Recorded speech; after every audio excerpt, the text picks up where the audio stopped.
సాన్నిధ్యం ఆకాశాన్ని తాకేలా కోకాపేటలో 50 అంతస్తుల కమర్షియల్ భవనం. దక్షిణ భారతదేశంలోనే ఇదే అతిపెద్దది. హెచ్ఎండిఏకు ప్రముఖ నిర్మాణ సంస్థ దరఖాస్తు చేసుకుందట. ప్రముఖ నిర్మాణ సంస్థ ఒక అప్లికేషన్ పెట్టుకుందట. మేము ఆకాశాన్ని దాకే బిల్డింగ్ కడతాం. ఏది కోకాపేటలో 50 అంతస్తుల కమర్షియల్ బిల్డింగ్ అట. అంటే మొత్తం ఆఫీసెసే ఉంటాయి. దక్షిణ భారతదేశంలో ఇదే అతిపెద్దదట. ఎవరయ్యా కంపెనీ? ఆ గొప్ప కంపెనీ ఏదనేది చూడాలి. ఎవరు వీళ్ళు? హైదరాబాద్కు పశ్చిమాన అతిపెద్ద commercial building రాబోతున్నది.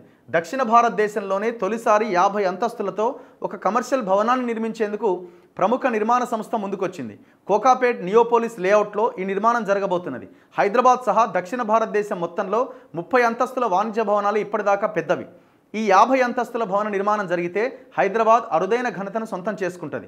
Kokapet, Nanakramguda, Puppalaguda, Khajaguda, Narsingi, Nallagandla, Kolluru financial district ప్రాంతాల్లో ఇప్పటికే అనేక బహుళ అంతస్తుల భవనాలు వస్తున్నాయి. ఐటీ కారిడార్లో ఆఫీస్ స్పేస్, నివాస సముదాయాలకు ఉన్న డిమాండ్ మేరకు నిర్మాణ సంస్థలు ఆయా ప్రాంతాల్లో ఆకాశ హర్మ్యాలకు ప్రాధాన్యం ఇస్తున్నాయి. ఐటీ కారిడార్లో 40 అంతస్తుల నుంచి 58 అంతస్తుల వరకు రెసిడెన్షియల్ భవన నిర్మాణాలు చేపడుతుండగా 50 అంతస్తుల కమర్షియల్ భవనం రానుండడం విశేషం. హెచ్ఎండిఏ అభివృద్ధి చేసిన కోకాపేట్ నియోపోలిస్ లేఅవుట్ బహుళ అంతస్తుల భవనాలకు కేంద్రంగా మారింది. ఎవనిది భూమి అంత ఇక్కడ? కేసీఆర్ వేలంపాట వేసిన భూములు ఇవన్నీ. నియోపోలిస్ అంటే మైహోం రామేశ్వరరావువి, రాజపుష్పవి, ఇంకోటి వాళ్ళవి ఇవన్నీ. ఈ భూముల రేట్లు ఇప్పుడు ఎకరం 100 కోట్లు ఉంది. ఎకరం 500 కోట్లు చేసుకునే ఒక ప్రణాళిక తప్ప ఇంకొకటి కాదు ఇది. ఆ చుట్టుపక్కల ఉన్న భూముల వాల్యూ ఎకరం 100 కోట్లు ఉంటే 200, 300, 500 కోట్ల వరకు తీసుకెళ్లే ప్లాన్ ఇదంతా. కేటీఆర్ ఎట్లాగైతే రాయదుర్గం నుంచి మెట్రోకి ఆ ఊరవతల నుంచి వేద్దామనుకున్నాడో, ఆ భూముల రేట్లు పెంచుకోవాలనుకున్నాడో, ఇది కూడా ఇప్పుడు రేవంత్ రెడ్డి వేస్తున్న ప్లాన్ ఇది. హెచ్ఎండి అభివృద్ధి చేసిన కోకాపేట్ నియోపోలిస్ లేఅవుట్ బహుళ అంతస్తుల భవనాలకు కేంద్రంగా మారింది. ఇక్కడ ఎకరం 100 కోట్ల ధర పలుకుతున్నది. ఈ లేఅవుట్లో గ్రౌండ్ ప్లస్ 50 అంతస్తులతో 2 రెసిడెన్షియల్ టవర్ల నిర్మాణ పనులను ఇప్పటికే ఒక నిర్మాణ సంస్థ ప్రారంభించింది.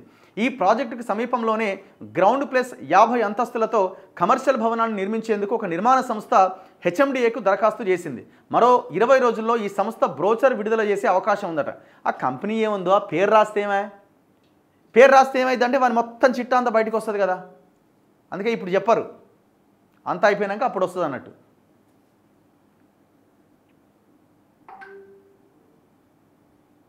అండ్ నాకు గుర్తొచ్చింది, నేను ఇంతకుముందు ఏదో చెప్దామనుకుని మర్చిపోయినా.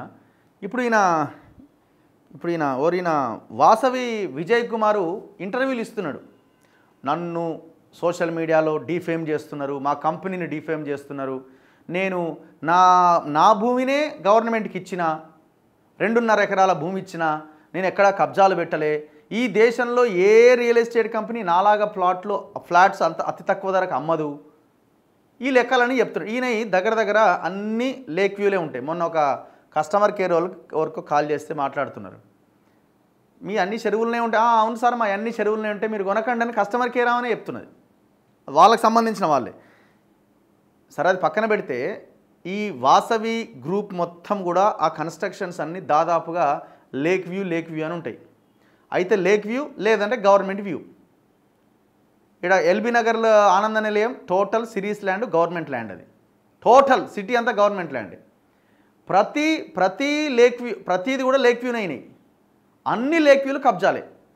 అర్బన్ వాసవి బాచుపల్లి కబ్జా, కోమటికుండ చెరువు, సరోవర్, మూసాపేట్ కాముని చెరువు అండ్ మైసమ్మకుండ చెరువు కబ్జా, ఆ మధ్యలో ఉన్న నాలా కబ్జా, ఇంకా చాలా ఉన్నాయి. అవన్నీ మనం రాబోయే రోజుల్లో తీయాలి.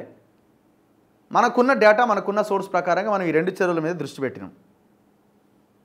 దయచేసి ఆ ప్రాంతంలో కొనొద్దని కూడా చెప్తున్నాం. ఇంకా ఎవిడెన్స్ నాకు నిన్న మొన్న ఆ వాసవిలో ఉన్న కొంతమంది డైరెక్టర్లే ఈయనకు వ్యతిరేకంగా ఉన్న వాళ్ళు నాకు పంపించిన సోర్స్ ఏంటంటే, నేను ఒకసారి అది మీకు చూపిస్తా. నేను అంటున్నాడు కదా, ఏం ఆధారం ఉంది మీ దగ్గర అంటున్నాడు. మేము ఆల్రెడీ ఆధారాలు చూపించినాం, నీ మీద ఎఫ్ఐఆర్లు అయినాయి, నువ్వు జైల్లో ఉండాల్సిన వ్యక్తి, బయట తిరుగుతున్నావు, సమాజానికి ప్రమాదకరం, ఇంకా ఎన్ని భూములు కబ్జాలు చేస్తావో. ఆనాడు నిజాంపేట మున్సిపల్ కమిషన్ నీ మీద ఎఫ్ఐఆర్ చేసిండు, ఆనాడు ఇరిగేషన్ ఏఈ నీ మీద కేసు పెట్టిరు, కేటీఆర్ దగ్గర కురికినావు. కేటీఆర్ ఏమో ఇక నీ మీద కేసులు అయినాయా, ఎవడు నీ మీద కేసు పెట్టింది, నీ మీద కేసులు పెడతారా, నువ్వు నా ఓని కదా, నా బినామీ కదా అని చక్కగా పోయి ఏకంగా చెరువునే రాసిచ్చి పడేసాను. రాసేయడం మీన్స్ సిఎస్ఆర్ కింద డెవలప్ చేసుకొని అఫీషియల్గా కబ్జా చేయమని చెప్పేసిండు. ఇక్కడ పాయింట్ ఏంటంటే ఇప్పుడు నేను ఆధారం కావాలి నాకు అంటుండే ఎవరు, వాసవి విజయ్ కుమార్. నేను నీకు ఆధారం చూపిస్తా, మీ వాళ్ళు పంపిందే.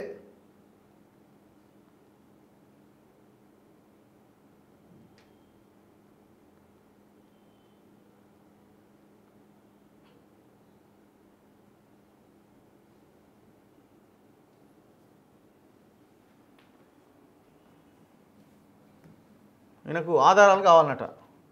ఈయన ఇంటర్వ్యూలు ఇచ్చి ఈయనే ఛానల్, ఈయనే యాంకర్ని మాట్లాడుకుంటాడు, ఈయనే పైసలు ఇస్తాడు, ఈయనే క్వశ్చన్ ఇయర్ ఇస్తాడు. వాళ్ళు అడుగుడు, ఈయన నవ్వుకుంటా చెప్పుడు. దయచేసి ఇట్లాంటి కంపెనీల దగ్గర ఇండ్లు కొనకండి. మేము పదే పదే గుర్తు చేసేది కూడా అందుకే. ఇక్కడ ఈయన నా దగ్గర ఏం లేవు అంటున్నాడు కదా. ఇగో చెరువుని ఇట్లా ఉన్న చెరువుని ఎత్తుకొచ్చి ఇక్కడ పెట్టిరు. ఏదైనా సాధ్యమైద్దా అది? ఈ కోఆర్డినేషన్ పాయింట్స్ A24 ఇక్కడ టవర్స్ అయినవి, ఇదంతా కూడా ఆయన ఏరియా. ఇది ఆయన ఆ చెరువు ఏరియా పాత మ్యాప్స్ తీస్తే. ఇప్పుడు ఆ చెరువుని ఏం చేసినట్టు ఇక్కడ ఉన్న కోఆర్డినేషన్ బట్టి ఇటు జరిపేసిండు. అసలు ఏమైనా సాధ్యమైద్దా? క్రిమినల్ యాక్టివిటీ, అది క్రిమినల్ యాక్టివిటీ. అయితే అంతకుముందే ఇది అంతా చేయకముందు దీనికోసం ఒక 7-8 సర్వేలు చేసి బ్లూ షీట్లు నాటి లోపలికి అందరు అధికారులను పంపించి ఒక్కొక్క అధికారికి 2 కోట్లు ఇచ్చిండు. నేను నిర్దిష్టంగా ఆరోపణ చేస్తున్నాను. 2 crores 2 కోట్లు ఇచ్చి వాళ్ళని మేనేజ్ చేసి మొత్తం ఆ కోఆర్డినేషన్ పాయింట్స్ మార్పించి ఎత్తుకొచ్చిన చెరువుని పక్కన పెట్టి ఏం లేదు అంతా నేను సాఫ్గా ఉన్నాను ఇప్పుడు ఇంటర్వ్యూలు ఇచ్చుకుంటున్నాను. బిఫోర్ అధికారులు సంతకాలు పెట్టిన నేను కాపీ మీ ముందు పెడుతున్నా విత్ గ్రీన్ పెన్తో సంతకాలు పెట్టినవి. ఎవరెవరు పెట్టిన ఇందులో సంతకాలు? ఏఈ బాచుపల్లి మండల్, జూమ్ చేస్తున్నావా? AE Bachupalli mandal, surveyor Bachupalli, TPS town planning, ఇది municipal Nizampet, deputy executive engineer Medchal Malkajgiri, irrigation SD number 3, tahsildar Bachupalli Medchal Malkajgiri, town planning officer Nizampet municipal corporation, executive engineer irrigation division number 1 Hyderabad, municipal commissioner Nizampet municipal corporation, assistant planning officer HMDA, planning officer HMD. ఎంతమంది? 1 2 3 4 5 6 7 8 9 10 10 మంది సంతకాలు పెట్టిన copy ఇది. Mister Vijay Kumar విను ఏమంటున్నారు? ఆయన మీద వచ్చిన అలిగేషన్. ఆ బాచుపల్లి కొమ్మటికుంట తెలుసు కదా మీకు, మనం గతంలో స్టోరీలు చేసినాం. మీకు ఇక్కడ 2 టవర్లు కడది చెరువు, ఇది 6 ఎకరాల 28 గుంటల చెరువుని ఎకరం చేసి పడేసిండు. ఇంతకుముందు ఏమో ఇక్కడ షెడ్లు పెట్టి ఆ కన్స్ట్రక్షన్ కంపెనీ ఆ బీహార్ యూపీ వాళ్ళ బాత్రూమ్లు అదంతా వాటర్ అంతా ఇళ్ళకే వచ్చేది. దాని మీద కేసులు కూడా నమోదైనాయి ఈయన మీద. అయితే 2 బ్లాక్స్ 8 and 9 బ్లాక్స్ కడుతున్నాడు. ఇక్కడ ఈ బ్లాక్స్ మొత్తం చెర్ల కడుతున్నాడు. ఇది ఆయన మీద ఉన్న అలిగేషన్. ఈయన చెర్ల కడుతున్నాడు అనడానికి ఇట్లా మొత్తం రాళ్ళు రప్పల అంతా ఆ చెరువునంతా లోపలికి బూట్ చేసుకుంటూ వస్తున్నాడు. చెరువుని ఎట్లా బూడుస్తున్నాడు చూడండి. ఈయన పెద్ద మనిషి, పేదల పెన్నిది. ఇంటర్వ్యూలలో ఇచ్చుకుంటాడు ఈయన. ఇంట్రోలో పేదల పెన్నిది, రియల్ ఎస్టేటు రారాజు, ఇట్లా కోమటికుంట చెరువులో అక్రమంగా నిర్మించిన భారీ నిర్మాణాలు. నేను జస్ట్ చూయించే ముందు చెప్తున్నా, ఇది మ్యాప్. ఓకే, ఇది కేటీఆర్ ఆయనకి చెరువు నువ్వు సిఎస్ఆర్ కింద డెవలప్ చేయమని ఆనాడు సిఎస్గా ఉన్న ప్రభుత్వ ప్రధాన కార్యదర్శికి please examine and take necessary action అని కేటీఆర్ తన స్వదస్తూరితో పెట్టిన సంతకం, green pen, KT Ramarao municipal minister. Right? అది ఇక్కడ పాయింట్ ఏంటంటే నేను చెప్పదలుచుకున్నది, ఇగో ఈ 10 సంతకాలు అధికారులు పెట్టారు. ఏమని పెట్టిరు? The allegation regarding the temporary sheds placed in the buffer zone area of Komatikunta has been cleared by farm. There are no temporary sheds in the FTL buffer zone of the Komatikunta. So వీళ్ళు ఏం చేశారంటే before Bihar UP కార్మికుల కోసం కొన్ని షెడ్లు ఏర్పాటు చేశారు. ఈ అధికారులు ఆ విజిట్కి వచ్చినప్పుడు ఆయన మీద 2 FIRలు అయిన తర్వాత ఆ షెడ్లు తీసేసిండు. ఓకే, ఇప్పుడు ఆ షెడ్లలో చాలా చిన్నది, ఆ షెడ్లది కాదు పాయింట్. నువ్వు ఆ బ్లాక్స్ అన్నీ 8 and 9 బ్లాక్స్ షెడ్ల కడుతున్నావా లేదా అని ఏమంటుండ్రు అధికారి. 10 మంది అధికారులు ఏమని తెలిసిరు? The block 8th which is in initial stage footing stage is completely falling in FTL buffer zone.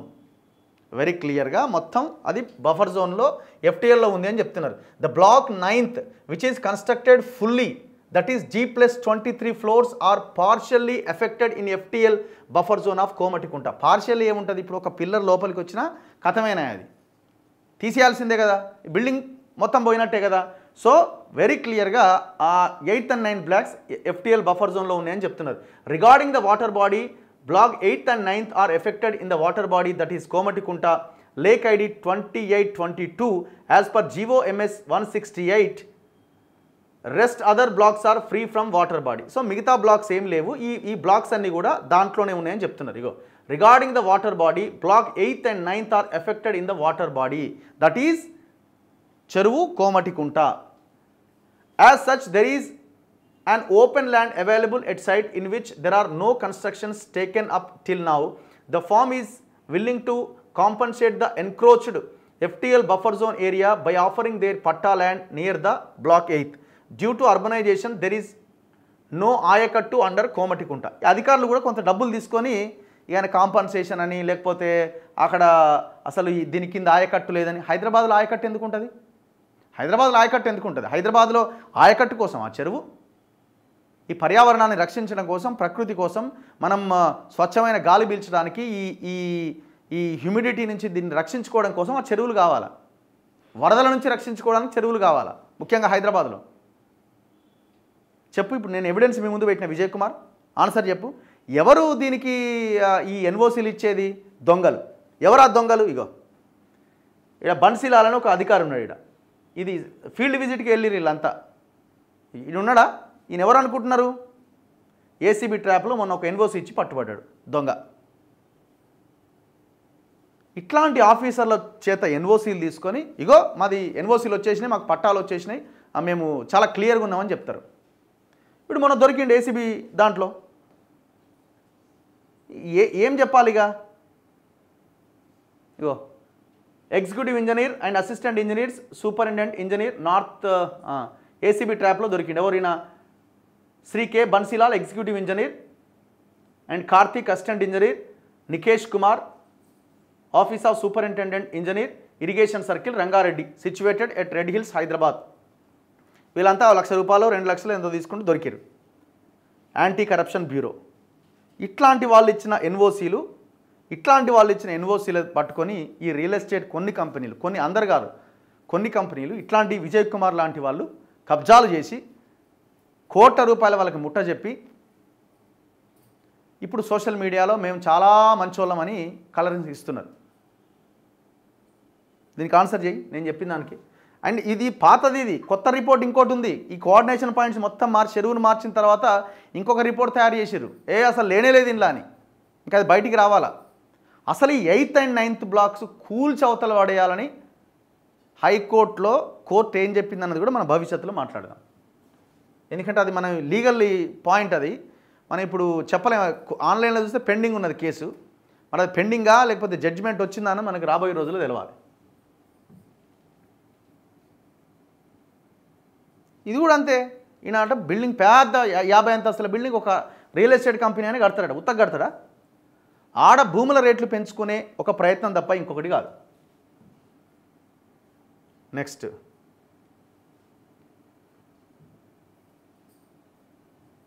గురుకులంలో పురుగుల అన్నం ప్రశ్నించిన విద్యార్థిని కొట్టిన ఇన్ఛార్జ్ ప్రిన్సిపాల్ అట. పోలీస్ స్టేషన్లో విద్యార్థి తండ్రి ఫిర్యాదు. సూర్యాపేట జిల్లా తుంగతుర్తిలో ఘటన. డైట్ ఛార్జీలు పెంచినమో అన్నారు. ఇగో పురుగు అడిగితే కొట్టే బదులు నువ్వే తినొచ్చు కదనే. ప్రిన్సిపాల్, ఇన్ఛార్జ్ ప్రిన్సిపాల్ ఎవరో ఆయన, నువ్వే తినొచ్చు కదా అది. లేకపోతే నీ పిల్లలకైనా పెట్టేది ఉంటివి.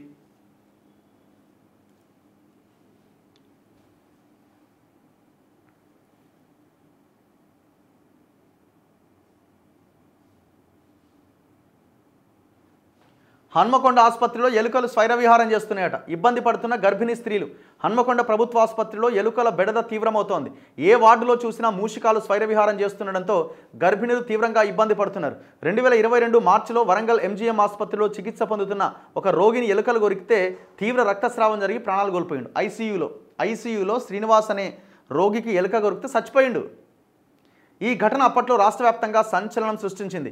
MGM ఆసుపత్రి సూపరింటెండెంట్ బదిలీకి కూడా కారణమైంది. అదేవిధంగా అక్కడి CKM ఆసుపత్రిలో చనిపోయిన శిశువును ఎలుకలు కొరికిన ఘటన పెను దుమారం రేపింది.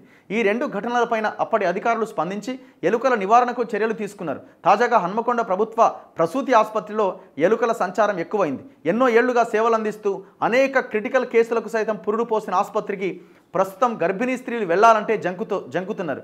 రోగుల ముందే ఎలుకలు మట్టిని తోడుతున్న సిబ్బంది పట్టించుకోవడం లేదనే విమర్శలు వినిపిస్తున్నాయి. విషయం ఏంటంటే యాక్చువల్గా ఇది ఎవడో థర్డ్ పార్టీ వానికి ఏంజిల్సా ఏదో వాడెవడో కంపెనీ వానికి ఇచ్చేసారు. మొత్తం ఇవాళ గవర్నమెంట్ హాస్పిటల్ అన్నీ వాడే చూస్తాడు అనుకుంటా. మరి ఆ కంపెనీ అప్పుడు ఉండే, మరి ఇప్పుడు ఉందో లేదో నాకు కూడా తెలియదు. మరి ఆ కంపెనీకి కోట్ల రూపాయలు కట్టబెడతారు, మరి ఎందుకు ఈ ఎలుకలను ఆపలేకపోతున్నారు? చచ్చిపోయిన ఎగ్జాంపుల్ కూడా ఉంది కదా. ఇప్పుడు ఏం చేసుకోవాలి మేము? 50 అంతస్తుల టవర్ కోకాపేటలో కట్టుకొని ఏం చేయాలా? గాంధీ విగ్రహం బాపు ఘాట్లో 120-130 అడుగుల గాంధీ విగ్రహం కడితే మేము ఏం చేయాలి వాటిని? ఆ విగ్రహాలను చూసి పేద ప్రజలు అక్కడ ప్రాణాలు కోల్పోతుంటే, పేద పిల్లలు ఆ గురుకులంలో ఆ భోజనం తినలేకపోతుంటే, మేము ఆ గాంధీ విగ్రహం చూసుకుంటా, మీ 50 అంతస్తుల టవర్ని చూసుకుంటా మేము ఆ భోజనం తినాలనా? మేము ఆ హాస్పిటల్కి పోయి ప్రాణాలు తీసుకోవాలనా? గవర్నమెంట్ ఆన్సర్ చేయాలి. అందుకే అంటున్నాం మేము, ప్రయారిటీ ఏంటి, మీ ప్రయారిటీ, మీ ప్రాధాన్యత క్రమం ఏంటి అని. మనం దక్షిణ కొరియా సియోల్కి పోయి మంత్రులంతా పోయి అధికారులు అనే దానకిషోర్ ఈ బ్యాచ్ ఆ బ్యాచ్ అంతా కలిసిపోయి చూసేస్తారు. దక్షిణ కొరియాలో సియోల్లో ఉన్న చుంగేచానని నదిలాగా చేయాలని అంటున్నారే, కానీ అదే దక్షిణ కొరియాలో ఉన్న విద్యా వైద్యం ఇట్లా మనం చేసుకోవాలని ఎందుకు ఆలోచిస్తలేరు? వాళ్ళ ప్రయారిటీ ఫస్ట్ మూసీనేనా, లేకపోతే అంతకుముందు ఎడ్యుకేషన్ హెల్త్ ఉపాధిలో దేశానికి ఒక సరైన మార్గాన్ని చూపించిరా? ఫస్ట్ వాళ్ళు ఎడ్యుకేషన్ హెల్త్ మీద దృష్టి పెట్టారు.